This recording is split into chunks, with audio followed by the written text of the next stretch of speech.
श्री स्वामी समर्थ. स्वामी महाराजांच्या चरणी त्रिवार वंदन करून आजच्या व्हिडिओला सुरुवात करूया. आजच्या व्हिडिओमध्ये मी एका आजोबांना आलेला स्वामींचा अनुभव सांगणार आहे.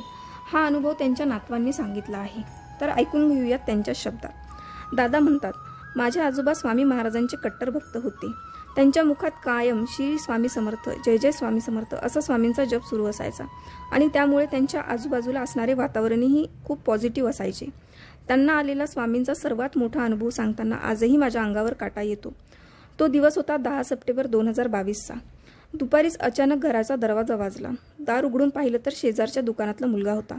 तो मुलगा म्हणाला की तुमच्या भावाचा फोन आला, हे चला लवकर. आजोबा सुद्धा त्याच्या मागे मागे घाईघाईत गेले.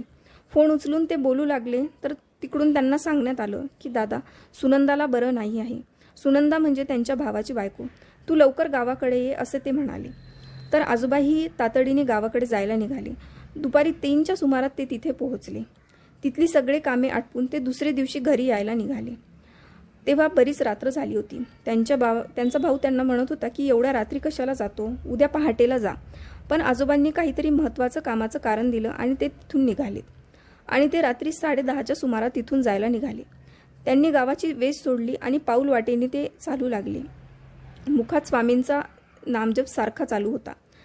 मार्गावर त्यांना सदाचे शेत लागले. एव्हाना रात्रीचा 1-1:30 वाजला असेल. त्या शेतातून जाताना त्यांना कोल्हे ओरडण्याचा आवाज येत होता. अंगावर काटा येईल असा तो आवाज होता. गर्द झुडपातून रातकिडे ओरडण्याचाही आवाज त्यांना येत होता. त्यांनी अर्धे माळरान सुद्धा सोडले नसेल आणि तेवढ्यात त्यांना एका बाईची किंचाळी ऐकू आली. ती इतकी कर्कश किंचाळी होती की संपूर्ण माळ रानात ती घुमली आणि त्या क्षणात असं वाटलं की जणू आत्मा शरीर सोडून बाहेर येईल. जसं त्या किंचाळीचा आवाज आला तसं सर्व काही शांत झाले. एक प्रकारची स्मशान शांतता तिथे पसरली. आजोबा सुद्धा हे ऐकून एका ठिकाणी स्तब्ध झाले. भीतीमुळे त्यांच्या तोंडातून एकही शब्द बाहेर पडत नव्हता. तेवढ्यात त्यांचं लक्ष समोर गेलं आणि समोर पाहून होता नव्हता तेवढाही त्राण आता संपला होता. कारण एक स्त्रीसारखी वाटणारी आकृती त्यांना त्यांच्याकडे पळत येताना भासत होती. तिचा पळायचा वेग आणि पद्धत ही असामान्य होती. हिरवी साडी जागोजागी फाटलेली होती. केस मोकळे आणि हातात हिरवा चुडा. डोक्याला कुंकू आणि सभोवताला प्रकाशाचा एक विलय होता. लांबून तरी ती एक स्त्री सवाशीण वाटत होती. ती स्त्री अतिशय वेगाने त्यांच्याकडे धावून आली आणि वेगाने त्यांच्यातून आरपार निघून गेली. हा सगळा प्रकार एका क्षणात होऊन गेला की त्यांना समजायलाही वेळ मिळाला नाही. आजोबा जपाजप पावले टाकायचा प्रयत्न करत होते, पण त्या भागातून कधी हसायचा तर कधी रडायचा असा आवाज येत होता. तितक्यात त्यांच्या समोर येऊन ती स्त्री उभी राहिली. आजोबा हे सगळं पाहून तिच्यासमोर गयावया करायला लागले की मला सोड. तेव्हा तिने नकारात्मक मान हलवली. तेव्हा त्यांनी घट्ट डोळे मिटले आणि स्वामींचा जप करायला सुरुवात केली. थोड्या वेळात त्यांनी डोळे उघडले तर त्यांना दूरवर एक दिवा दिसला आणि तिथे एक औदुंबराचे झाड होते.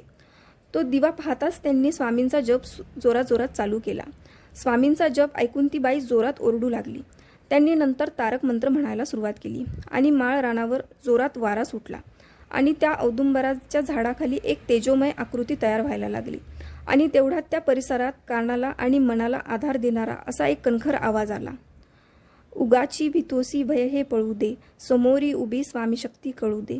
जगी जन्म मृत्यू असे खेळ ज्यांचा, नको घाबरू तू असे बाळ त्यांचा. आता त्या झाडाखाली स्पष्ट अशी एक आकृती त्यांना दिसायला लागली होती. ती आकृती स्पष्ट आपल्या स्वामी महाराजांची होती. साक्षात परब्रह्म जगतपिता तिथे अवतरले होते. संपूर्ण शिवार आणि औदुंबर तेजोमय झाले होते. तेव्हा एक आदेश आला की सोड त्याला, नाहीतर गाठ माझ्याशी आहे. त्या आवाजात हुकूम होता, पण त्याच आवाजाने कानात कोणीतरी अमृत टाकल्यासारखे वाटत होतं, जो निशंक आणि निर्भय करत होता. तेव्हा आजोबांनी त्या जगतपितासमोर हात जोडले आणि म्हणाले, स्वामी मला वाचवा.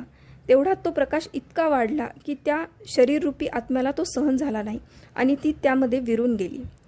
एक दिलासादायक आवाज परिसरामध्ये घुमू लागला की भिवू नकोस, मी तुझ्या पाठीशी आहे.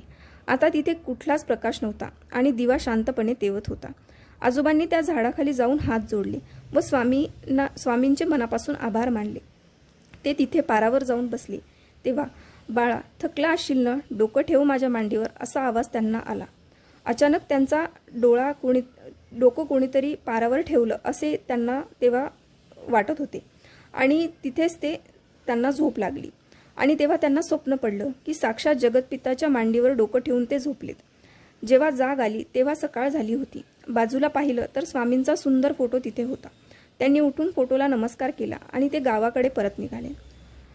तर असा होता या आजोबांचा अनुभव. तुम्हाला हा अनुभव कसा वाटला मला हे नक्की कळवा आणि तुमचेही काही अनुभव असतील तर मला व्हॉट्सअप नंबरवर व्हॉट्सअप करू शकता. मी माझा नंबर डिस्क्रिप्शनमध्ये देते.